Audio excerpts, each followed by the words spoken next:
Ang bawat dealer at retailer ng Iconex ay maaaring mag-transact gamit ng internet.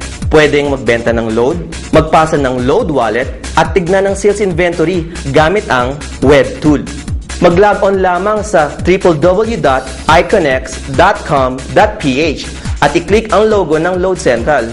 I-type ang username at password at mag-sign in. Ito ang main page ng dealer.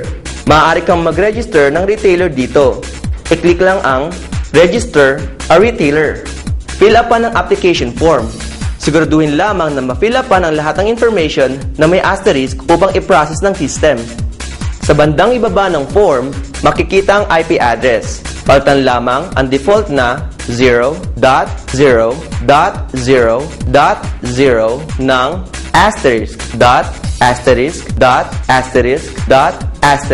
bago i-click ang Register New Retailer upang makagamit ng web tool ang kare-register lamang na retailer. Para ma-view ang lahat ng iyong retailers, i-click lamang ang View All Retailers. Dito makikita mo ang list ng lahat ng iyong retailers. Maaari mo din silang pasahan ng load wallet. Ilagay lamang ang amount at secondary password o SQL password at i-click ang reload. Ang default SL password ay 12345 6. Kung sakaling iniregister mo ang retailer through text, kailangan mong baguhin ang IP address niya para makagamit siya ng web tool. I-click lamang ang Get Detailed Info at gawing ****** ang IP address. Kung gusto mong makita ang detalye ng lahat ng products na pwede mong ibenta, i-click lang ang View All Products. Naka-arrange ito into alphabetical order. Dito mo din makikita ang product code ng bawat produkto. Ang default password na 12345 6 ay maaari mong baguhin. I-click lang ang Change Password or Secondary Password. Tandaan na ang first level password ay ginagamit sa pagtatransact gamit ng text o kaya SMS. Samantalang ang secondary password naman ay ginagamit sa pagtatransact gamit ang web tool. Ang bawat retailer ay maaari din gumamit ng web tool para mas mabilis ang transaction, lalo na sa pagbebenta ng load dahil wala ng text traffic at telco congestion. Kapag magbebenta ng produkto, i-click lang ang greater than sign sa kanang bahagi ng product code. Piliin ang produktong ibebenta. I-type ang buyer cellphone number. Ang parameter info ay pinifilapan lamang kapag may variation sa amount ng load na ibebenta. Example ay ang Touch Mobile, 15 pesos to 150. Sa parameter, inilalagay ang amount, tapos i-click ang Sell Product. Magko-confirm ang system sa upper portion ng box kung successful ang transaction. Kung aksidenteng nabura ng buyer ang biniling pin-based product, maaari itong i-resend. I-type lamang ang buyer's cellphone number at i-click lang ang Resend Buyer's PIN.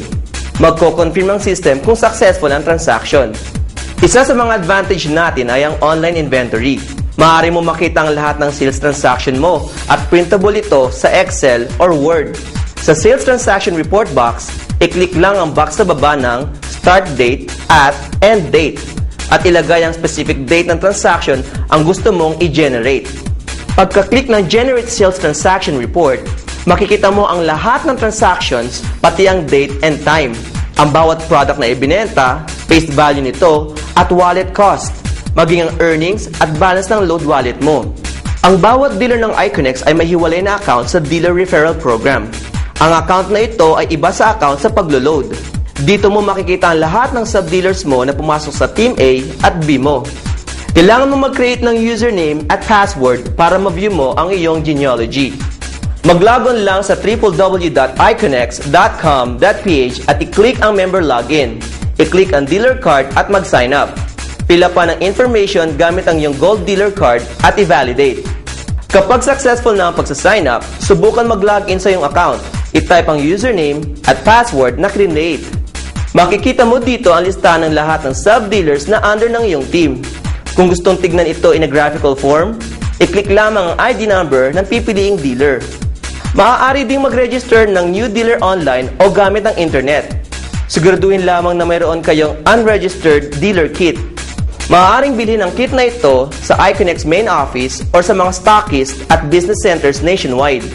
I-click lang ang Register New Dealer, fill up ang application form, gamit ang ID number at activation code na matatagpuan sa front at back portion ng Gold Dealer Card.